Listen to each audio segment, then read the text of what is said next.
So guys, medyo mahaba-haba yung ano ngayon, yung dalampasigan kasi nga low tide ngayon. Ayan. Pagka ano dito siguro, minsan nandito yung tubig minsan. Oo. Okay. Sa bayangan dun po. Hanggang diyan ang tubig? Opo. Okay. Para, tas ito lalakarin mo to hanggang doon sa makarating ka sa bangka.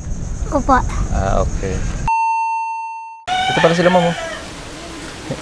Sakto. Ma'am, good morning. Good morning, ma'am. Medyo tinanghali kami ng ano, ng dating. Ma'am, good morning. Asan na po si ano? Asan na po si Jeric? Good morning po. Nakaalis na po. Saan ba dumadaan yun? Dito po siya nag-ano sa... Ay, bulin natin. Kasi ngayon lang kami may time, yun ba? Pasensya na po. Okay, sige na. Pauwi na siya. Walang signal sa amin eh. Nakauwi na yata. Pero dito yun yung daan papunta sa kanila. Dito. Ano yung araw-araw po na uwi yung bata sa ano? Opo. Sa isla? Actually, si teacher niya eh. Si Teacher Joycel. Halika, teach.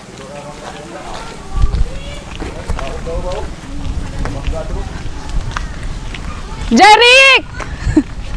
Jeric! Halika, kuya, Yan, dali. yan. May naghahanap sa'yo. Halika! Halika muna! Ay, lalakadin niya na yan. Opo. Tapos, sasakay ng bangka. Opo. Ayan. Dito tayo, mainit! Halika, be! Dito tayo. So, dito po tayo, ma'am. Dito tayo, ma'am. Pare, may upuan, no? Buti naabutan pa natin. Ang bilis pa naman maglakad ni Jeric. Ma'am, dito po tayo, ma'am. Araw-araw. Halika, kuya. Tuwing tanghali, ma'am, nauwi siya? Opo, mag-lunch minsan po. Ay, paano mapag high tide? Ay, susundo din po siya ng tatay niya. Actually, ngayon hindi lang siya nasundo ngayon kasi masama ang panahon. Ayun, yung alon, Hello, sir, Jeric. puti. Pero muna. Yeah! Mag-say hi! Si Jeric, oh. Saan po Ano na ka? ka na? Magtanghalian lang yan? Opo, magla-lunch Babalik po. ulit. Katapos. Diretso uwi na yan. Kuya, nagdiretso uwi o hindi ka nagabalik paghapon? Nagabalik pa po. Natawid siya doon, tapos babalik ulit. Opo, minsan po. Pero pag may baon naman po siya, dito na rin kumakain sa school. Okay. Ngayon wala kang baon ngayon. Opo. Susunduin ka ba ni papa mo? Susunduin ka niya? Ayun po. Paano mag-uwi? Mayroon kang bangka dyan? O lakad lang hanggang doon sa inyo? Magabang ka po papunta doon. Marunong ka magbangka? Actually, marunong na po ito maggamit ng bangka sa guwan. Sasaguan lang siya. Opo. Paano naman pag mahangin? Yun ang problema. Pag malaki yung tubig? Yun ang Kahit malaki yung problema. tubig, kaya mo? Sa loob. Nagabuhat ng bangka eh. Kaya niya nang buhatin yung bangka. Asa si papa mo? Sa bahay po. Ano ginagawa? Ayun. Aywan ko po. Hindi ko po alam. Hindi na ka naganda ng mga bata ngayon. Anong trabaho ni papa mo? Nagabukatot po. Bukatot po. Anong bukatot? Anong bukatot yun? Anong bukatot? Teacher, anong bukatot? Anong bukatot? Ginapangarya po sa limasag. Ay! Yung lambat ng... Bubo? Hindi, Hindi. lambat? Yung bubo po. Bubo. Okay. Yung trap. Trap. Gusto mo bang dito natitira sa sa mainland para hindi ka natatawid sa sa dagat pagpapasok? Ba't nahirapan ka na ba? Opo. Paano anong mga sagupa mo na diyan na mga hirap ba na dinadanas mo diyan sa pag mo? Alon po pati hangin. Alon? May pagkakataon ba na nahulog ka na sa bangka? Wala pa po. Wala pa. Hindi pa natawag bang bangka? Wala pa. At least hindi pa, no? Pero marunong ka rin maglangoy? Kung halimbawa mahulog ka sa sa dagat? Marunong ka maglangoy, kuya? Hindi po. Delikado. Dapat ito tinuturuan magpaturo ka kay papa mo maglangoy. Si kuya niya yung marunong maglangoy tapos nagbibiyahe ka sa dagat. Gusto mo dito na kayo magtira sa sa mainland, no? So, sabihin mo kay papa mo ha na papagawan ka namin ng bahay ha. Hindi kasi nag-request si teacher, si Ma'am mo Joy na pagawan ka rin ng bahay. Okay ba sa yun? Gusto mo yun, be? Opo. Di guys, si ma'am kasi, si ma'am ay nag-request sa amin na kung po pwede na paggawa ng bahay si... Anong pangalan ng tatay niya? Si Mr. Arites po. Mr. ano po? Arites. Arites, oo. So, yun nga, nag-request sa amin, at least meron tayong mga nakuhang sponsors na magbibigay sa bata ba, sa pamilya ni Jerry. Salamat po sa mga sponsors, ano? Hindi na kami makatabig sa dagat, sa kabilang isla kasi nga malakas yung alon, tapos meron pa kami mga lalakarin din. Masamang panahon ngayon. So, kay Teacher Joy na lang namin ibibigay yung tulong na magpagawa ng ng bahay. So, ayan. So, Salamat, sir. Kilala mo ba siya, be? Sino na nga siya? Si Sir Jason po. Si Sir Jason. Nakita mo na ako noong nakaraan. Pumunta rito, di ba? Paano mo siya nakilala? Nagbigay po kila Jezabel. Jezabel at saka si Jason. Wow. Di ba marami na si sir natulungan? Isa ka na rin ngayon sa matutulungan ni sir. Ano bang pangarap mo paglaki mo? Maging seaman po. Seaman?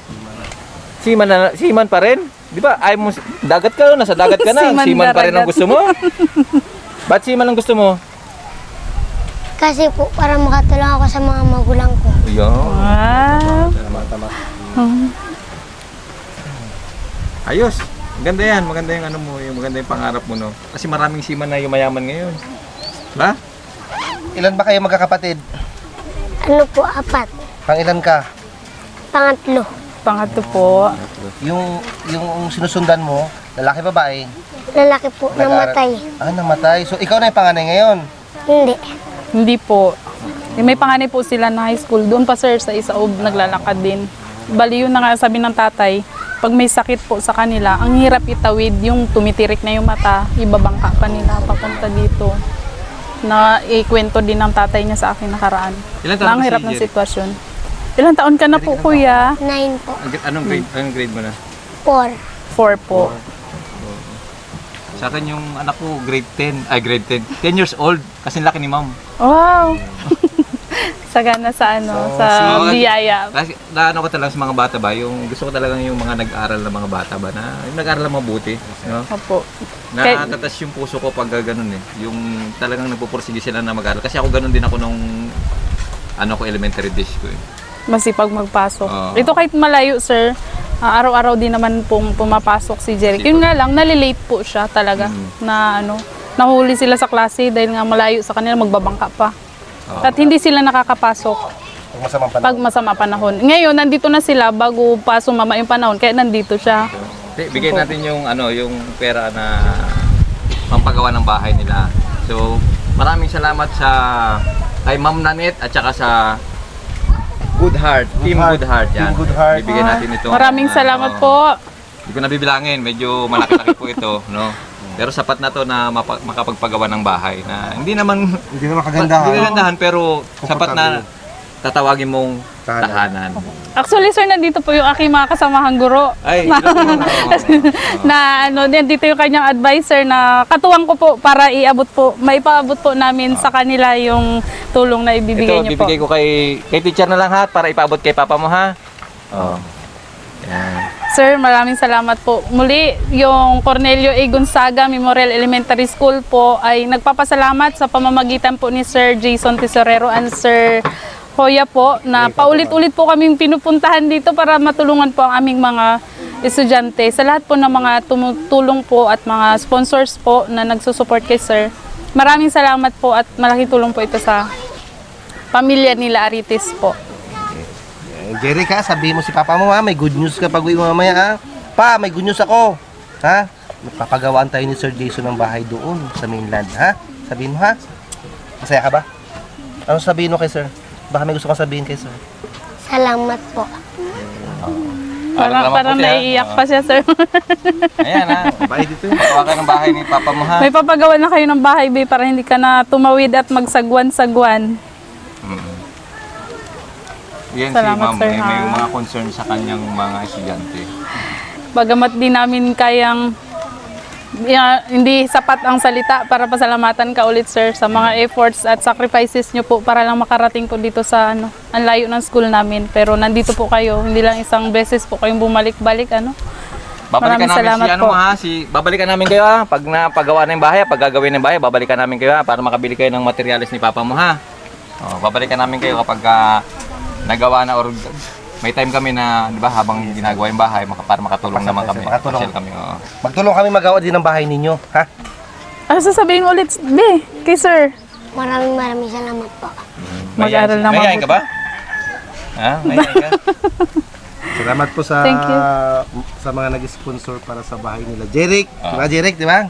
Mag-thank you ka, sabihin mo maraming salamat sa nagtulong. Maraming salamat po sa nagtulong. Pasunurin. Salamat po talaga, sir. Okay. Ano kuya? Masaya? Ang dami nito. Sobra-sobra pa to. Saan kayo magpapatayo, be? Diyan po. Sa? Lang po sa may bahay nila Kabutong. Masaya ka din. Saan banda kayo magkapatayo? Sa may Culvert banda. Saan banda yun? Sa may Culvert daw po banda. Saan banda yun, be? Diyan lang po, sir. Sa may... Sa daan. malapit na sa may... Opo. Malapit sa may parang tulay doon? Opo. Diyan, sir. Yan yung Dyan lang Culvert din? na yan, opo. Okay. So malapit lang, hindi ka na hindi ka na magsasagwan. Diba? Maaga na siyang papasok. Di ba, Kuya Jeric? Opo. Ka mag-absent ha? Mag-aral ka na mabuti ha? Para maging seaman ka. So guys, kung nakikita nyo yung kabilang isla na yan, hindi po dyan yung bahay nila. Doon pa sa kabila. Sa kabila ng isla na yan. Meron pang isla dyan sa kabila dyan. Jeric, ayan yung bahay mo. Doon po, Saan? sir. Doon po pupunda. Paano ka sasakay ng bangka? Ha? Diyan po, minsan Magkano ang bayad mo sa bangka? May bayad ba yung bangka? wala po.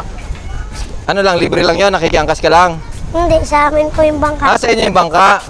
Gagamit. Asan yung bangka nyo dyan? Anong kulay? Kulay blue po yun. Kulay blue yan. Ang dami naman yan. Ang daming blue dyan. Wala po dyan. Ha? Wala po. Doon po sa bahay. Saan? Doon po sa bahay. Manggagaling pa sa bahay nyo yung bangka? Wala pa dyan yung bangka nyo? Wala pa po. Wala pa. So guys, wala pa rin yung bangka nila. So, paano ka makakauwi ngayon? Hihintay mo yan dyan? Opo. Hihintay mo pa? Hihintay ko pa po sila, mama. Paano mo malalaman nila na nandito ka na? Nakauwi ka na? Ha? So guys, medyo mahaba-haba yung ngayon, yung dalampasigan kasi nga low tide ngayon. Ayan. Pagka dito siguro, minsan nandito yung tubig, minsan. Okay. Sa bayang nandun po. Hanggang dyan ang tubig? Opo. Okay. Tapos ito, lalakarin mo to hanggang doon sa makarating ka sa bangka. Opo. Okay. Ayun guys, malayo yung nilalakad ng bata kaya minarapat na ni ma'am na pagawa ng bahay si Jerry. Sinaawa nga siya na everyday lagi siyang nagbabangka. Tapos ayun nga, pero napakasipag na pumasok nito ni Jerry. Araw-araw ka ba pumapasok? Opo. Wala kang absent? Minsan po. Bakit umabsent ka minsan? Kaya kasi po malakas ang hangin. Malakas ang hangin. Baka mataob yung bangka, no? Opo. Hindi pa naman marunong lumangoy, di ba? Ayan. Gusto ko kasi napakasipag na bata ba. Kaya nung nilapit sa akin ni ma'am ito si Jerry, hindi talaga ako nagdalawang isip na matulungan tong si Jeric na to, itong bata na to. Kasi gusto ko talaga ng mga bata na yung nagsusumikap na mag-aral sa buhay ba. Magsipag ka ha. Sikapin mo makatapos ha. Siman pa naman ang gusto mo. Gusto mo talagang yumaman na maraming siman na yumayaman. Ha? Sir, kaya nagkusang loob na rin po ako na lumapit din po sa inyo na sana matulungan Ano po po yung mga ibang pupils. problema nyo rito na pwede naming may tulong sa inyo? Ayun, actually sir, yan yung mga niyog po na nasa ating paligid. Na pag masama po yung panahon, lalo na pag malakas yung hangin, Oo nga, no? kinakabahan po ako as school head po ay baka matumbahan. jurisdiction ko po kung ano man ang mangyari sa mga bata. Kaya humihingi po kami ng tulong na makausapin yung Doni. Sir, ito rin po ang mga puno, napakaraming mga puno sa likod ng aming paaralan na nais din po sana naming ma-improve. Ngunit sa kadahilanan na ang mga punong po ito ang nagsisilbing hadlang upang magawa namin ang mga maraming activities sa mga bata ay hindi na namin nagagawa dahil sa takot at pangamba na ang kanilang buhay ay mapanganib. Magandang araw po sa inyo. Kasama po natin ngayon yung isa sa may-ari ng lupa na kinatitirikan nitong eskwelahan ng Cagnes, no? At kasama rin natin si Ma'am Joy.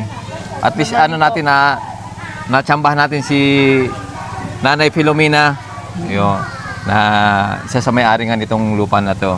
Nay, kasi may concern kasi si Ma'am sa tungkol dito sa lupa. Doon po sa mga nyog na nandito po. Ang concern nila, baka raw po kasi mahulugan ng nyog yung mga bata.